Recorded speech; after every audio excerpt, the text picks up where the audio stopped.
Good evening. Welcome to the Tuesday, December 9th, 2025 school committee meeting held here in the Tyngsborough Middle School. My name is Ryan McMahon and I call this meeting to order. We'll start with introductions to my left. Rob Mullen. Bert Bushman. Good evening, Joe Bustina, Business Administrator. Hi, Mike Woodlock, Assistant Superintendent. Hi, Mike Flanagan, Superintendent. Becky Stanton. Danielle Athanas. Stacey Guido. Anthony Tenorello. Please rise to the Pledge of Allegiance. I pledge allegiance to the flag of the United States of America and to the republic for which it stands, one nation, under God, indivisible, with liberty and justice for all.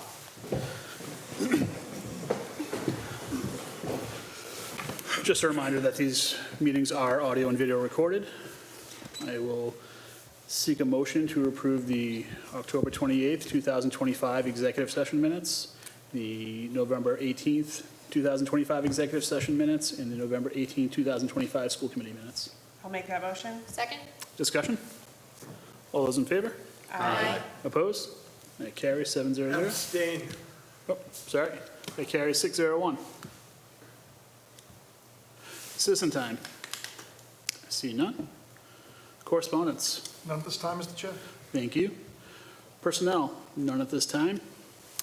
Share the success. Cam is down with the... Cam is out to give kids the world. There are successes going on, but we're just not going to be able It to report says them done tonight. at this time. That's her job. Subcommittee update. We will discuss that later in the agenda. We get to unfinished business 8A. Dr. Flanagan. Thank you, Mr. Chair. We'll jump right into the slide deck. MSBA update. I'm not sure how much longer we're going to have the MSBA update slide available. Maybe it'll wrap up in January, hopefully at this point. I thought this was a telling stat, though. I did share in my superintendent evaluation goals, one of the backup has all the actual punch list items that you can drill down into. But when we started this, the architectural punch list had 2,800 items on it. As of last Thursday, there were 85 remaining, 52 of which were completed. It was just a matter of JCJ had to go back and approve the completion. So we're down to 33 or so architectural punch list items. Additionally, we have some work to complete, which are either new request and or FF&E punch list items that are being finalized at this time. So, it seems like there's a lot, 33 and 35, but when you put in some context and realize that we started at 2,800, we're in really great shape. So the school is off, it's humming, things are settling in. It's great to see the kids out in all the collaborative areas and flex space areas, and things are really moving along quite nicely. The goal, as we know, I did mention this last time, that JCJ, Leftfield, and Fontaine have kind of moved out of the middle school at this point. The classroom at the end of the hall, the end of the sixth grade hall, actually looks like a classroom now, not a construction office. But we still do meet in there on Thursdays. And we're going to keep our OAC meetings going, weekly meetings, every Thursday morning at 9 o'clock until the punch list is complete. So I anticipate that happening, sometime mid-January. So we're in great shape. We know that there are going to be some items that are going to be pushed off until the spring, but things are humming along there nicely. Additionally, just as a side note, it's not part of the MSBA project, but Mr. Messina did get an update today that the solar panels will begin installation on December 20th up here on the roof. So we have the laydown areas, the panels are in place, it's just the panels are ordered. It's a matter of getting the construction crane here and getting things up on the roof and beginning that work. So I anticipate that'll take probably 2 or 3 weeks, and then that'll be fully operational. So we're in good shape with the solar panels here as well. So that's the MSBA update at this time. Excellent. Thank you. Mr. Woodlock, teaching and learning. Yeah, so excited tonight to talk a lot about instructional practices, but tonight we're going to talk a little bit about curriculum. So I have a curriculum update for you specifically with the elementary school math curriculum. So before I even get started on all this, a lot of our staff down at the elementary school volunteered to kind of take on more responsibilities and join our exploratory committee to look at math curriculum. Or curricula, I always struggle with the plural of that word. But most notably, Erica Cooper, who's our math coach, she's kind of led most of this. And so she's done such a great amount of work and really represented us very well. But all of these teachers and staff participated in the Math Curriculum Review Committee. donated some of their time to get us to where we are. So big thank you to all those people who stood up and volunteered. I think that says a lot about our staff down at the elementary school. So a little bit about the rationale and process. Why would we be moving to a new curriculum for the elementary school math? Currently, we're using a product that's an open source product from San Francisco Unified School District. Open source also means free, so that's kind of a great thing. And our teachers have made a lot of sacrifices to utilize a free curriculum. As you can, or you may or may not know, a lot of school curriculum come with a lot of bells and whistles, data, dashboards and things like that, that they really haven't had access to. So with the help of Erica Cooper and our administrators, have really done a great job of providing our students with an excellent math curriculum. However, that open source is no longer going to be available. That well is drying up, and they are moving to a new curriculum in San Francisco themselves, so they will not manage to update that. So in short order, we had to make some decisions knowing that we're not going to have those resources available to us for much longer. So the committee that I already mentioned had a review process. Myself, Erica Cooper, John Salmon, Carrie Kavanaugh, Aaron Souza. We met with a variety of vendors. We talked about pricing. We talked about product. Narrowed it down to a couple of different curriculum that we thought would fit close to what we're currently doing, but obviously not the same. Looked at the, shared with the committee, and then we organized 2 school visits. One to Chelmsford, which was using something called Reveal Mathematics, and one to Reading, which was using illustrative mathematics. So we had 2 different committees on a professional development day go and spend the day there watching them teach math with this curriculum, meeting with the teachers.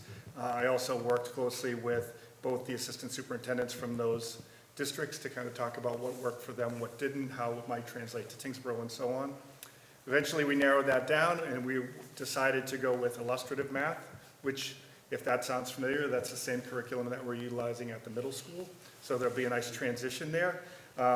We didn't want to do it just because we were doing it at the middle school, but we do think it fits best for us. It is more closely aligned with what we're already doing. We'll be using a vendor called Imagine Learning. They were able to give us more for our dollar, so to speak. So we're pretty excited about the product generally, although we know anytime we put in a new curriculum, it's going to take some time. The other thing with a new curriculum, and I've been talking to Mr. Messina about this for quite a while, is this is not a free curriculum. So we needed to factor that into our upcoming budget. So I want to thank our teachers again, because when we rolled this out, we said, you know, I know we're all like, it's when you go car shopping and you have all the additional buttons and things that you could possibly get. You can get the rear window defogger, the moonroof, all the things. Like, we all want to have that, but we want to say, like, we need to be responsible here because we know we're in tight budgetary times. So I want to give Erica Cooper another shout out again. She's like, well, maybe we could do this differently and not roll it out all at once. K to 5, but roll it out in 2 different sections, 3 to 5, and then add K1, 2 the year after. Additionally, I mean, this might have been a little selfish on her part, but smart as well. She's the only math coach we have, and she's going to be doing a lot of support work. And if she was supporting K through 5, that's going to give her a lot less time with every teacher. So focusing 3 to 5 for the first year, and then K to 1, 2, adding on the second year is kind of what we decided to do. Additionally, and I'll show you on the next slide, but that alleviates some of the one-time budget hits that we would get if we did it all at once. So the timeline looks like that. By 27-28, K through 5 will all be utilizing illustrative math, as will 6, 7, and 8, who already are, and 28 and beyond will be the same. Budgetarily, and you'll probably see this as we go through the budget process, our hard budget number for this upcoming school year, grades 3 to 5, that includes licenses for all of our students and all of our teachers getting access to the various aspects of our online data dashboards and so on that will come with this. A one-time cost for teacher resources, teacher kits that'll have resources for them. Those are actual hard items, so those will have to be shipped. In addition, we will provide 2 PD sessions, one at the end in May of this year, 2026, and one in the fall of 2026 for our 3 through 5 teachers.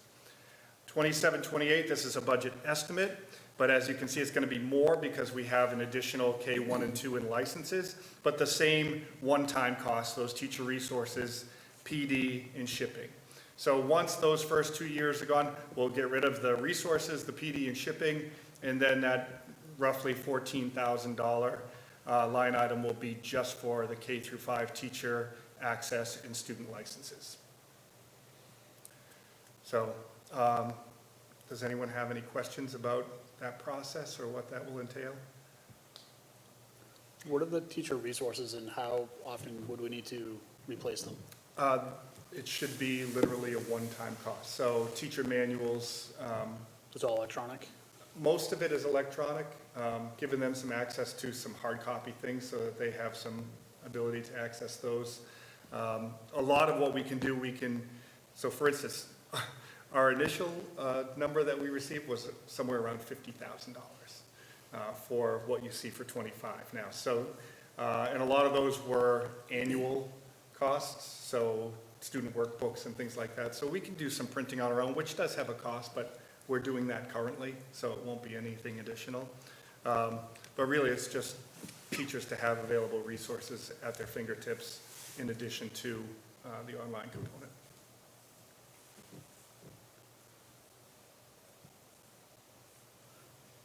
Okay, Thank you. thank you.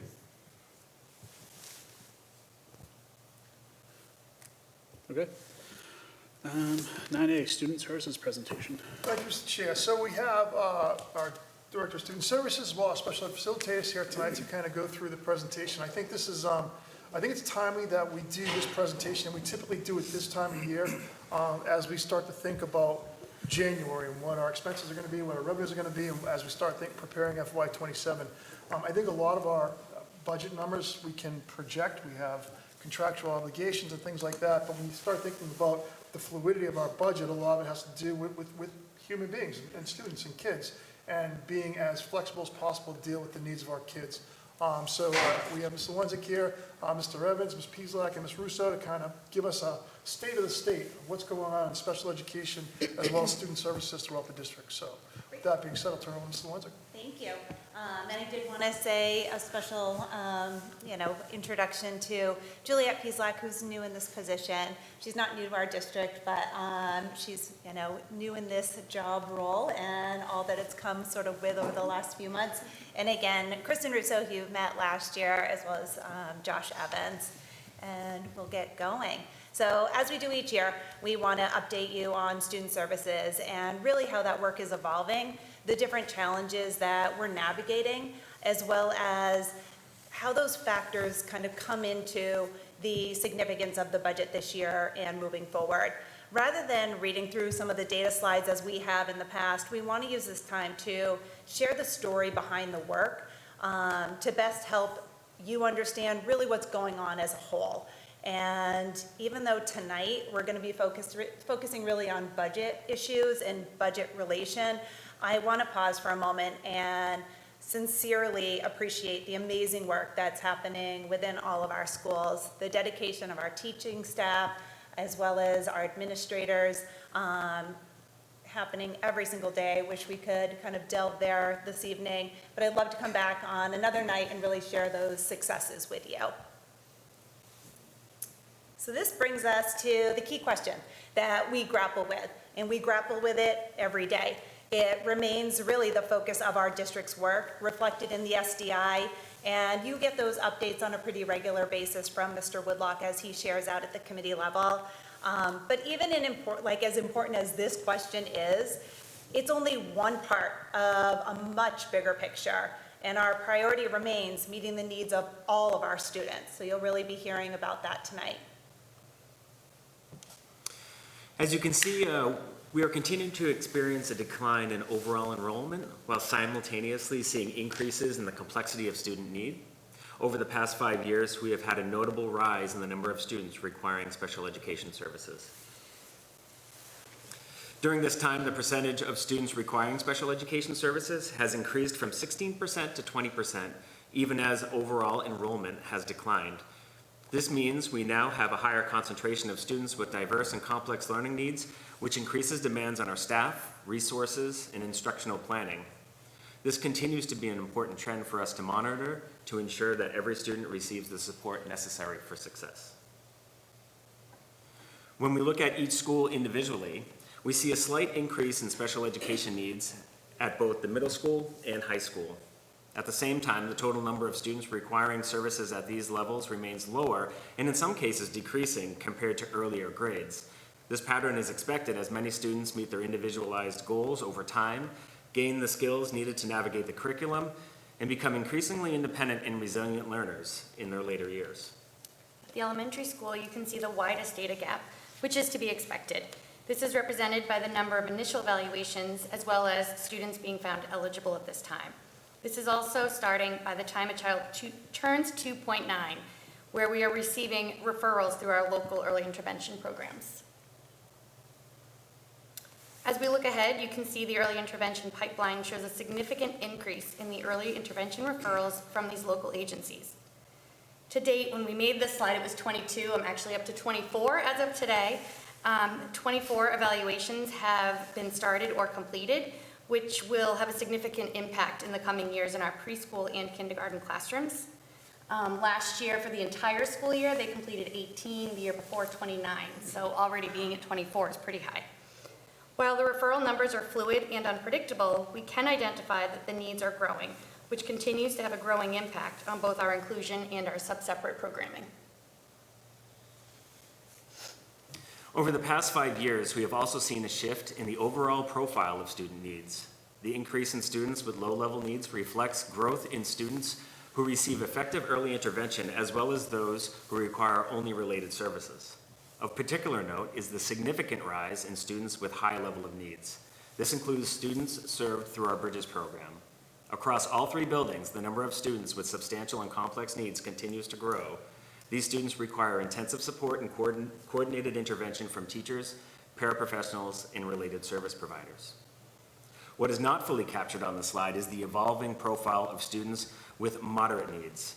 Within this group, we see a clear trend of increasing service intensity. Many students in this category are now presenting with needs towards the higher end of the moderate range.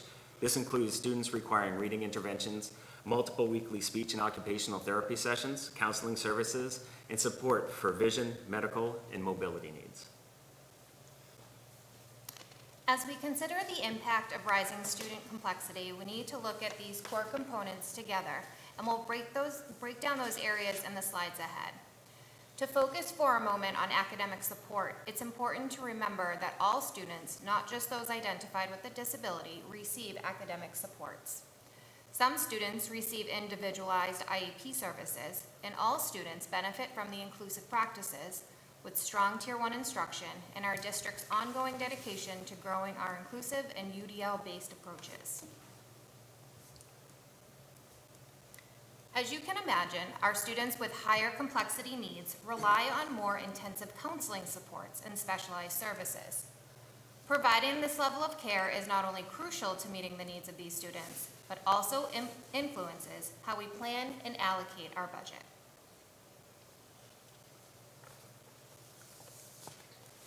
As we look more closely at student support, I want to emphasize the substantial and often unseen work our counseling departments undertake every day to meet the social-emotional needs of our students. There is not a slide big enough to capture the full scope of their work. With that being said, school counselors and psychologists are participating in ongoing consultations with teachers, support staff, and administrators to address mental health concerns, trauma-informed practices, and the constantly evolving challenges our students bring with them. Their role requires expertise, flexibility, and continuous learning. At TES, in particular, they are integrating weekly proactive lessons into classrooms. These lessons ensure that every student not only receives explicit instruction in social-emotional skills, but also sees the counselor as a familiar, trusted resource, someone that they can approach before challenges escalate. This visibility and relationship building is essential for early intervention and Tier 1 support.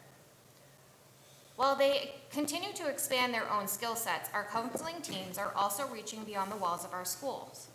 They are actively seeking consultation and professional learning from community mental health providers to stay aligned with best practices and emerging needs. This collaboration strengthens our internal capacity and ensures that the strategies we use are evidence-based, trauma-responsive, and developmentally appropriate. Thanks to your ongoing support, Tyngsborough Public Schools was able to add an additional school psychologist, which has been beneficial in further deepening the wide array of services that we are able to afford our students. On the Norris Road campus, we have developed a tiered counseling model at both TMS and THS to ensure students receive the appropriate level of support based on their social-emotional needs. At TMS, our counseling team offers targeted groups focused on DBT skills, mindfulness, social thinking, and lunch bunch connections. In addition, they collaborate with wellness teachers to co-teach lessons. At THS, counselors facilitate groups centered on meditation, mindfulness, self-awareness, and neurodiversity. In addition, Ms. Ward and I plan to bring a group of students to Middlesex Community College this spring to meet with the disability services staff and build awareness of post-secondary supports. Both TMS and THS use an iPad check-in system, which helps students access their counselors quickly and allows us to track trends in student visits. The data and student participation highlight that our students are actively seeking support and feel comfortable engaging with our school counselors, psychologists, and social worker. The Norris Road campus continues to benefit from the strong SEL foundation built at TES, which has equipped students to advocate for their needs and access supports effectively. Well, there are no surprises here when you look at transportation. The costs continue to rise, and that is certainly not a Tyngsborough problem. That is across the Commonwealth. As you can see, with a 50% increase within just the past 5 years. What's important as you look at this slide is the number only represents students who need specialized transportation as part of their IEPs. It doesn't include students who may need help temporarily. If they were to get injured, if they were in foster care and needed transportation services, or were experiencing homelessness. Whenever a student has a need, we are obligated to provide transportation, and this unpredictable cost can have a considerable impact on the budget. Can we just stop there for one second? Sure. I just want to go a little bit deeper. Can you go back to that slide, please? So we're talking additional 12 students for this year, and I know that you do a great job of trying to combine routes when we can. Yes. A typical cost of a van for a student is approximately, So we're going to get there in the next couple of slides. Yeah. So it's $250 a day. That increase of cost will come about if we have a longer transport. So right now we have some students that are going an hour distance, and that cost then drives up. If there's a wheelchair van that's needed, the cost drives again. If a monitor is needed on that van or bus, again, that cost will go up. And that 36 includes the out-of-district kids. It does, yep. Where it's not represented, and I'll go a little bit deeper here, is some of those unmandated costs. So specifically this slide. This year, we've seen a notable increase in students experiencing homelessness who qualify for support under the McKinney-Vento Act.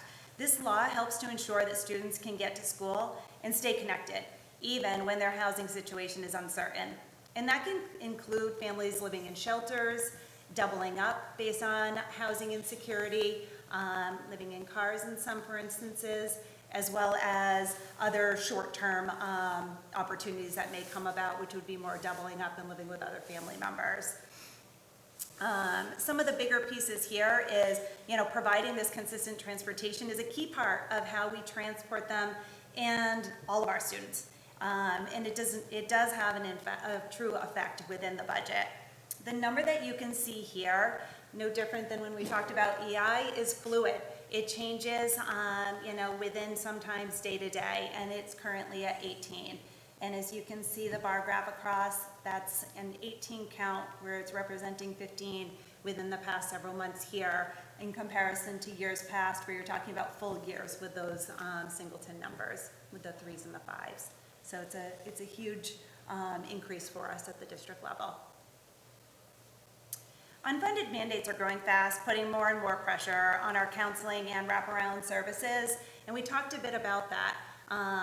A lot of our students have a lot of needs, but when you're looking at, students that are coming in and have had a lot of, movement and a lot of transition, that comes with its own trauma. So you can imagine the type of services that, oftentimes are part of the support for our students on a whole, with no dedicated funding to support them. Again, this is the unfunded costs that come about.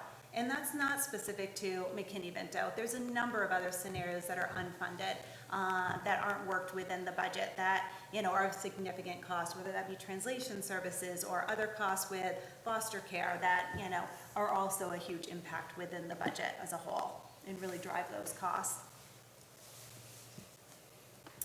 And as we talk about each year, out-of-district costs is another, big consideration as we talk about the budget. When we're looking at this, as a whole, you can see here represented the 365-day programming is on average $300,000 and above. If a student requires one-to-one services or needs more than a one-to-one service count, more restriction, that dollar amount will go up on an annual end. Where you won't see a cost there is specialized transportation. Those are students that are living within the residence 365 days. You'll notice on a private day and public day, this specialized transportation cost is reflective there. And again, just like Dr. Flanagan asked earlier, that's subject to change as well, depending upon a student's situation, whether or not they may need a monitor, whether they need a wheelchair van, a number of things to support exactly what they need on a day-to-day basis. When we're looking at costs, that varies as well. So private day is at 190 to 220 days. So that incorporates the summer program by and large. Collaboratives do as well. Private day just has it as part of their whole day or their whole annual cost. And you can see the dollar amount there fluctuates pretty heavily. Again, if a student receives one-to-one services or even more than that, that cost will in fact go up. Public day is where the most of our students from out-of-district programming do go. It's a lesser restrictive environment than private day on 365 days, and that's what we look to. We can't program here in Tyngsborough, and we do everything we can to program here, but if we can't, then we would look to that next lesser restrictive program. Those are our collaborative settings. We're lucky that we've partnered closely with Even Valley Collaborative, which is right here in Tyngsborough, and the majority of our students at this point, like I said, are in a collaborative setting. And you can see that dollar amount does go down a bit. Again, as students are requiring one-to-one services, which is the majority of our students who are now being referred out, that cost does go up pretty considerably.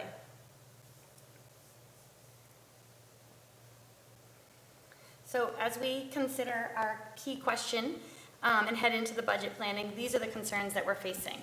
When we look at personnel, this isn't the first year we've encountered complex student needs. However, as those needs continue to grow, it's more important than ever to ensure that we have the right staff in place and that we have the training, able to provide the training that they need to meet those needs. And we just wanted to mention, with your support, we were able to add several staffing into our schools. Josh had mentioned the school psychologist already at the Norris Road campus, one of which, more specific to the whole, your school and our school, is the addition of a BCBA. This investment has already had a measurable impact within our schools. With the increased capacity, we've been able to take a more proactive and preventative approach to behavior support, improving the quality and consistency of our behavior plans that we're implementing, and teacher and paraprofessional coaching, and the overall staff confidence and capacity has grown with this addition.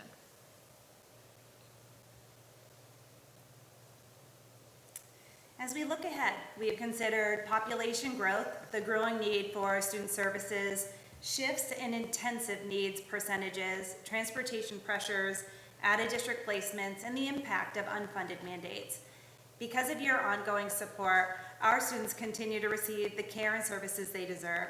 As we move into the budget season, we'll continue to be transparent and as collaborative as we can in order to ensure that all of our students are getting exactly what they need. And we thank you beyond what I could say at this point for all of the support that you've been able to give us over the past several years in terms of support positions, as well as just, being here for all of our students within, such an amazing community. With that, we're happy to take any questions that you may have. Can we just go back to one slide? I want you to go a little bit further on something just to provide like a hypothetical situation. So Okay. the McKinney-Vento situation, if a family becomes homeless in Tyngsborough and they find shelter in Burlington or Sure. Ipswich. Sure. Okay. How does that work? Okay, So in a scenario in which the family becomes homeless here in Tyngsborough, we are then the school of origin. So that student then, or that family who moves to, say, Burlington in this hypothetical, has an opportunity in which to stay here in their local school, their school of origin, or to then go to the resident district, which would be Burlington. 9 times out of 10, we're finding they want to stay in Tyngsborough. So we would then be in a cost share with Burlington in regard to the transportation. So I work with the McKinney-Vento liaison for that district, and then we work out the best vendor in terms of cost, as well as, what's going to work for the times for the student to be able to get where we need them to get, or the multiple students, which is the case in many of our situations currently, to ensure that they get to elementary, middle, and high school, and all of those various play out. So there's a lot that kind of reads into it for sure. Yeah, so I think that highlights the fact that we can look at a contractual obligation, see what salary scale is going to be next year. We can look at what health insurance is projected to go up at. We get what our heating bill is going to be. Yeah. There are certain costs that we couldn't possibly calculate at this point, and why Mr. Messina always says the budget is a living, breathing thing. It really is. I mean, the budget that we approve in February, March is going to be vastly different than what walks through the door on the first day of school in August. And this is just one example, hypothetical situation. It highlights the unpredictability of this and the need for us as a committee to really understand the variables that go into developing a budget that has some flexibility and creativity as we make these very difficult decisions. And again, I say it all the time, we will do whatever we need to for our kids. We'll do whatever we need. We'll find the money, we'll make the decisions that we have to make. It's just very difficult when the goalposts always seem to keep moving. It's hard. No, I wouldn't. I think along with that, we're finding that many of our families are not able to find stable housing within a year's time frame. So this is happening for multiple years as well. So just to kind of emphasize that, when you're looking at a foster care scenario, and we have many, many families that are involved with DCF, when we're looking at true foster care, that's not a split cost for this district to the next district. So if we have a family in which needs to go through the foster care system and they're placed in Billerica, then Tyngsborough owns that cost entirely. And what happens there, it becomes a best interest determination with DCF. And even if Tyngsborough says, look, we feel strongly that they may just, be living in Billerica long term, we would think that they should perhaps at this point reside and enroll in Billerica. DCF holds the teeth. They can make the decision. By and large, I would say we've had a nice collaboration with them, and we've been able to make decisions in the best interest truly of our students, and we do not allow the fiscal cost of transportation to come into play, as difficult as it is.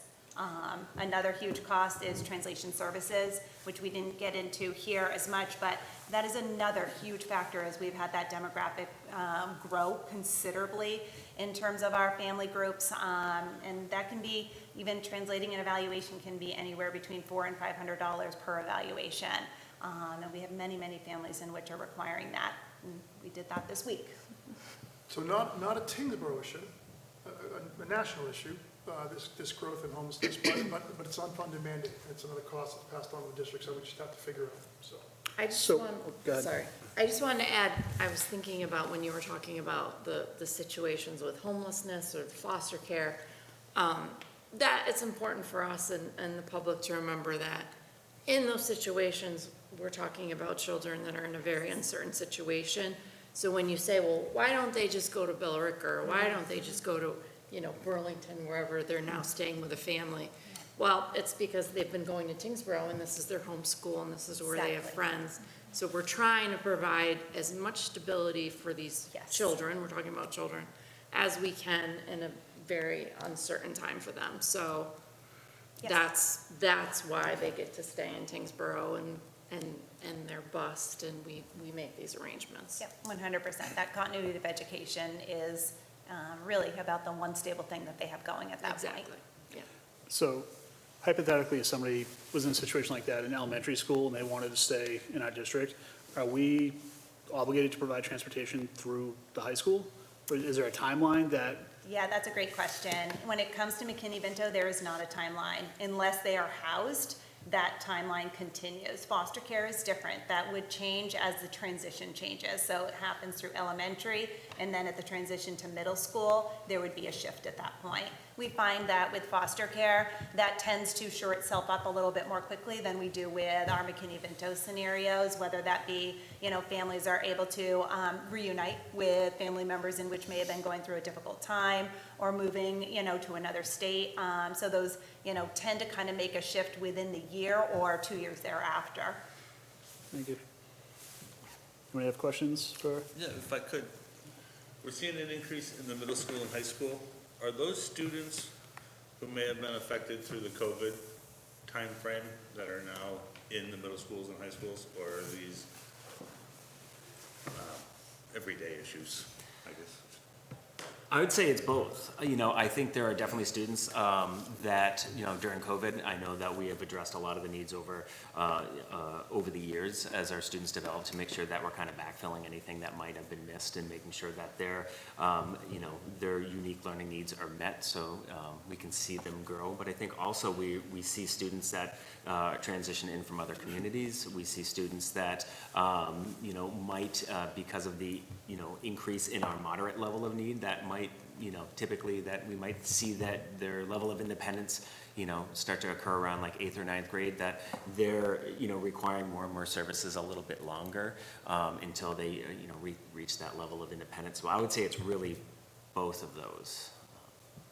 I was going to say another, I think, important slide that Josh had emphasized is, and we've really seen it at the middle school level, the number of students in which are saying, I want support and I need help, is happening in a way in which we're truly proud of on our end, but for our staff as a whole.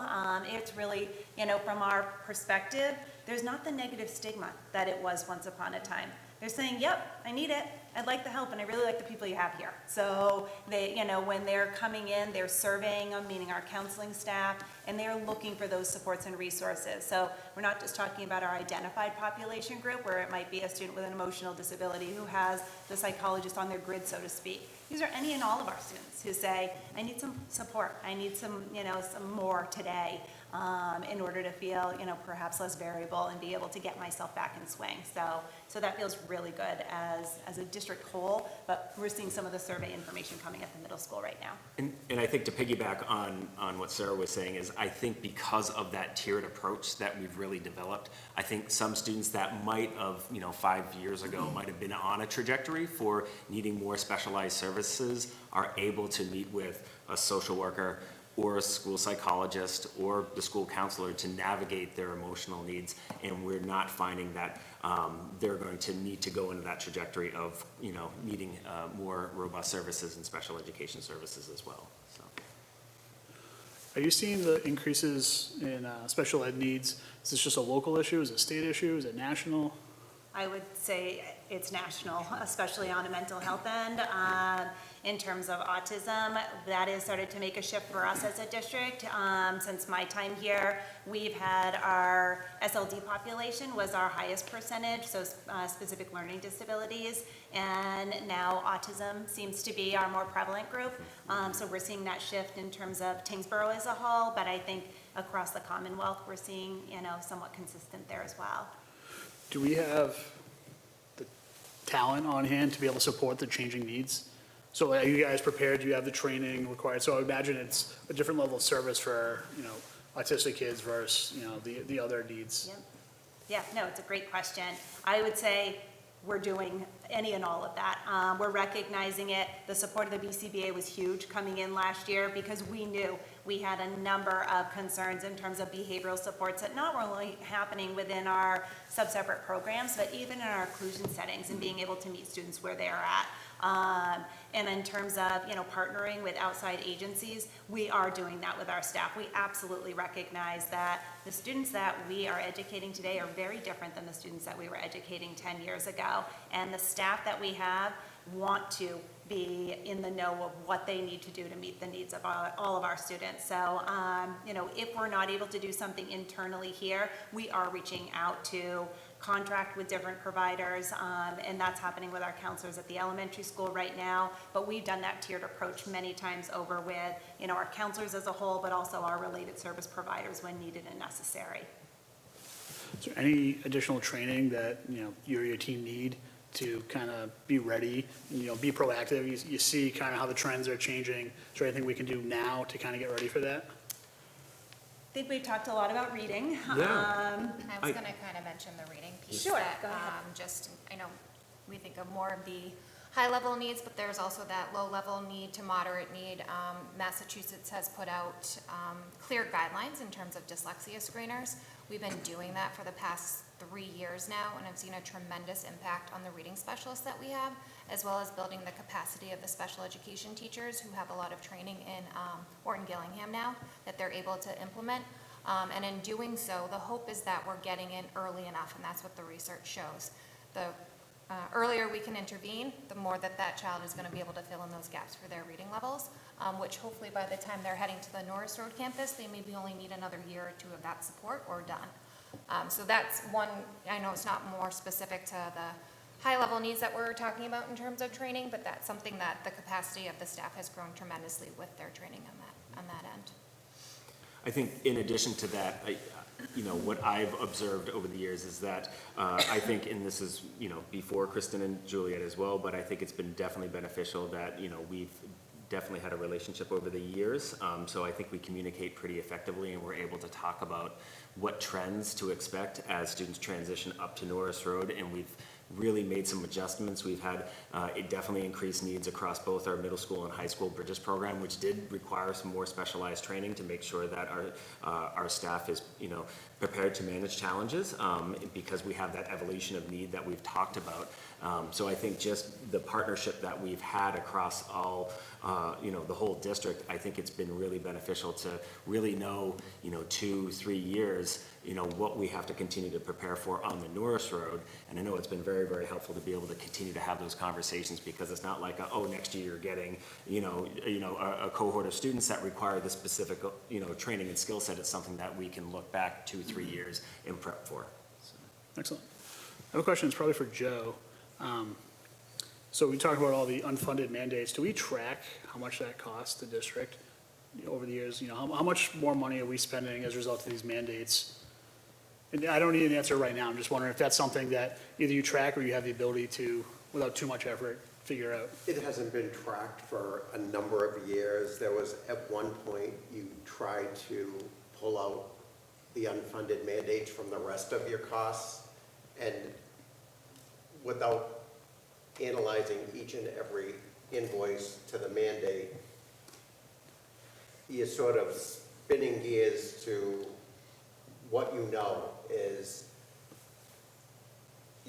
the federal government does not meet what they're supposed to meet for us minimally for the public law that says they're supposed to reimburse us 40% of our special education costs. They reimburse us 7%. The state has come in with circuit breaker, but circuit breaker only is triggered when you hit a certain number. That goes beyond the unfunded mandates. That's just the funded mandates that aren't funded to what they should be. So you can do deeper dives and look at every invoice and say, well, yeah, this is unfunded and this is a cost that we have. But, short answer to your question is no, we haven't tracked anything like that in recent years. Thank you. Bert? Yeah, I should bring up the circuit breaker, because federal and state dollars reimbursements just haven't been there. And I can remember, just to piggyback on what Dr. Flanagan said, many years back, I know we had a student come in like mid-year, and I saw that also in the prior district that I served in, and I hate to say, I think the cost at that time was about $100,000. And probably now be quadrupled. So I know transportation costs, everything else are rising. But I think kind of getting the intervention early on is really, really you, and thank you for what you do. Anybody else have any questions? I just wanted to say thank you for coming in because I think it's important to put this information out there. I think if someone is not involved with education or specifically special education, they don't have an understanding of how that cost is driven and how fluid the situation is, how it can change so drastically just from, you know, one family situation changing or one student coming into the district. It really fluctuates. It's like you said, the budget is a living, breathing animal. I also wanted to say, I love the fact that especially at the elementary school level, that the counselors go into classrooms and teach lessons, because all the students know the counselors. And they just think of that counselor as a teacher, and it makes those people so accessible to the students and so recognizable. And if they do sometime in the future have to get pulled to speak with that person, or they want to seek that person out, it's no big deal. It's just Mrs. Manganis. It's just Miss So-and-so. And there's not kind of a stigma to it. And I think that's great. And it just makes mental health something that's normal to them, and to talk about something just very routine, and it's just something we do. And they can carry that on through the rest of their school years. I also think that early intervention, you know, sometimes people, they might be afraid, or they might, I don't want to say denial, but they might be a little bit afraid about getting services or having evaluations done. And I think the fact that our school district works so well with the early intervention programs, and the bridge between that and coming into, you know, you have 2.9, you know, turning 3-year-old, that service gap, you know, I have seen it and I have done it. It is so seamless. And you could have a child that is getting services, and I mean, they could be in 3rd grade and no longer on an IEP and no longer getting services. And we talked about how they get to middle school and they get to high school and they're maybe not getting services anymore. And the work that we do with gapping that, you know, 2.9-year-old into the elementary school, and the resources they're getting at the elementary school is so crucial and so amazing that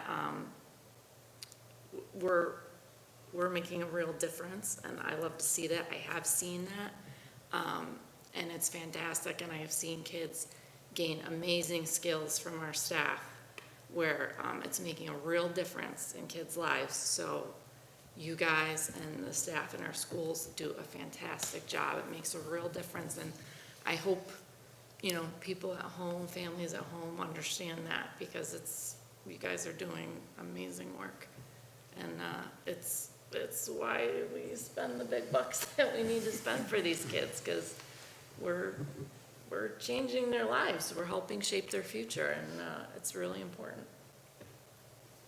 If I just make one more comment, I think this information is very important too, because I've had parents or residents or even members of other committees ask me, are enrollments going down?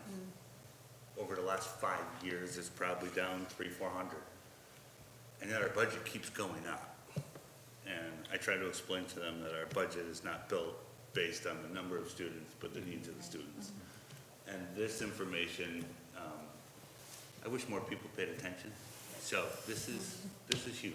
So thank you very much. And it makes it easier for us to explain it too, when we're out talking to people or neighbors, family. So thank you all very much for that. You're more than welcome. Any other questions? I'd like to echo the thanks. I've been fortunate enough to sit on the budget subcommittee for the last few years, and what you guys do is truly like real living and breathing loaves and fishes with the budget. You guys are feeding like so many kids what they need in terms of social, emotional, and academic support and all of these things. It is truly beautiful to see what happens in this district and the reputation that is maintained year after year. this presentation this year was absolutely phenomenal, and I'm glad, like Stacy and Tony have said, that this is now out there, and I hope that people take the time to watch, you know, this 20 minutes of the meeting tonight, if nothing else. So thank you for all that you do. Welcome. Yeah, I appreciate the different approach this year. Prior years were great, but this year, the story behind this, like, it's not just numbers, like, kids aren't just numbers, they're kids. And this story is very helpful. So often we focus on like the high dollar aspect of this, but hearing more about the moderate needs or even the lower level needs, those are needs too.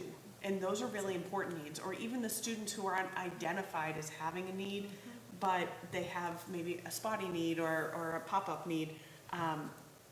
Those are really important that we're addressing too. And I appreciate that you're on the lookout for those and that you're there to support our kids during those times. Thank you. Yeah, thanks for coming in. This is always, I think, one of the biggest question and answer nights of the year. We like to ask questions, but when you guys come, we all seem to dig deep and we all have a list of questions. We probably leave a few off just so we don't, sit here all night. I think Danielle mentioned it, the reputation this district has for its special ed services. As long as I started paying attention several years ago, it's everybody you talk to, everybody knows Tyngsborough is a place to be, if you have somebody with needs. And that makes it a challenge, right? Because everyone wants to come to this community, so it becomes harder every year. But you maintain that level of service, and it's truly inspiring and amazing what you guys are able to do. So, thank you from us. Thank you very much. We thank our staff. They are amazing. They are the ones on the ground doing it every single day with all of the amazing students that we have. But thank you so much. We really do appreciate it. All right, thank you. Thank you. Thank you. Thank you.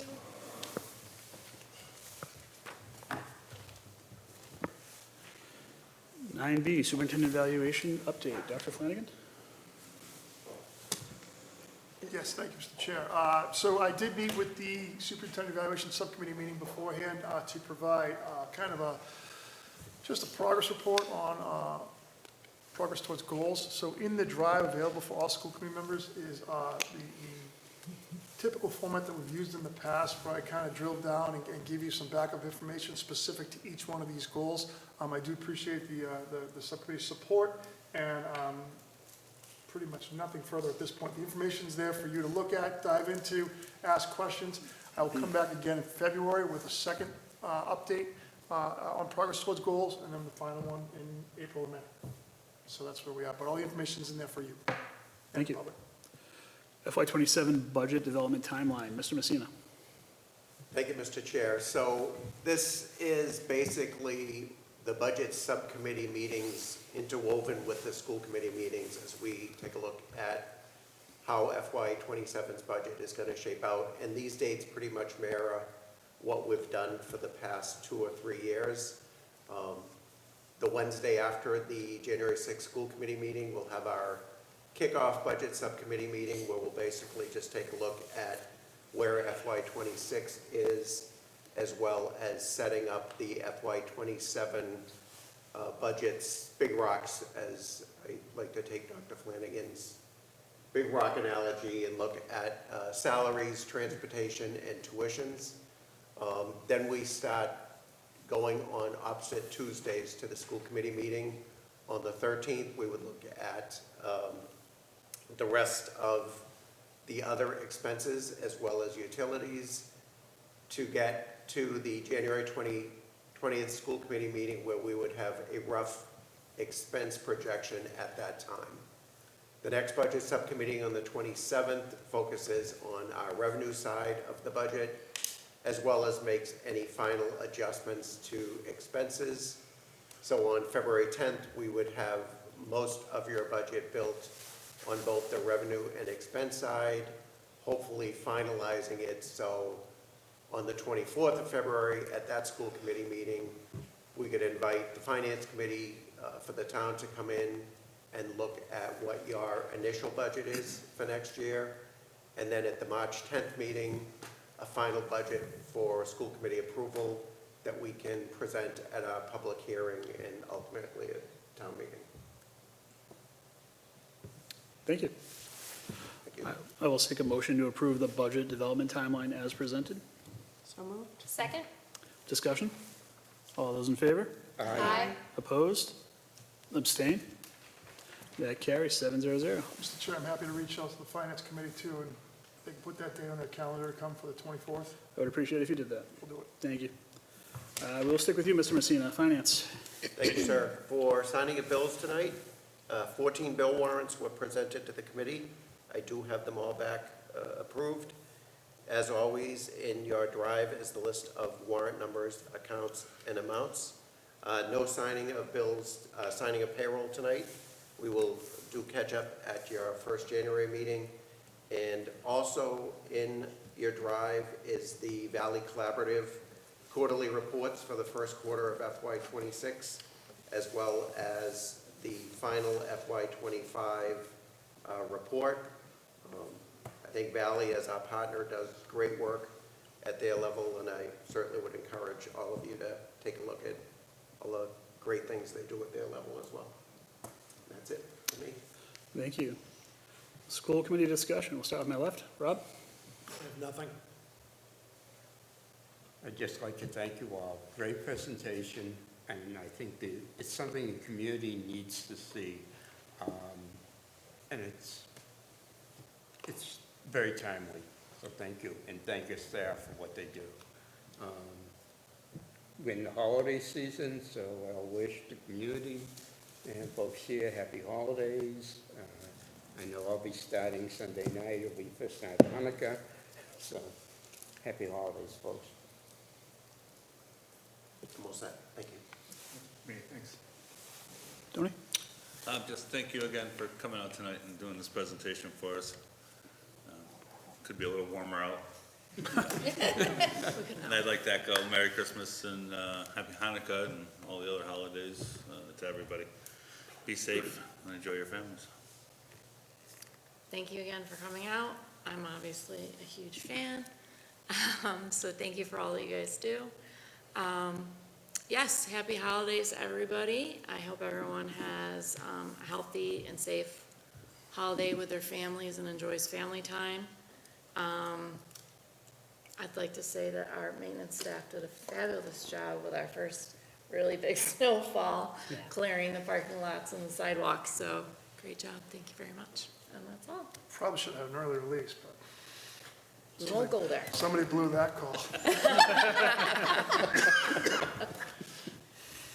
Thank you guys again for coming out and for everything that you do, and just echo the sentiments for happy holidays, and everybody be safe. It is a longer break. Please don't harm your siblings. Yeah, thank you, Student Services Group, for coming, and, you know, Cam's not here because she's at Give Kids the World. That's just another extension of the compassion that our school community shows for others, and I'm really proud of that tradition. I know the students really enjoy it, and they get a lot out of it as well. Happy holidays to everybody. Yeah, so you talk about traditions, I'm actually gonna mention Give Kids the World right here. I don't think there's a more rewarding trip that we do, perhaps, in the district than Give Kids the World. It's quite an experience for the kids. But in the vein of traditions, we did have Adopt a Family. I talked about Adopt a Family, I think, in our last meeting, and how important that is for our community, and how everyone kind of rallies together for our kids. And it's just another example of Tyngsborough kind of looking inward and taking care of each other.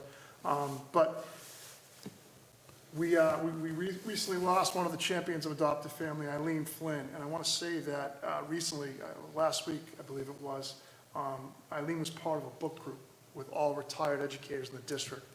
And they decided, because she was so involved and such a spearhead behind Adopt a Family, that they want to do a fundraiser for Adopt a Family in her name.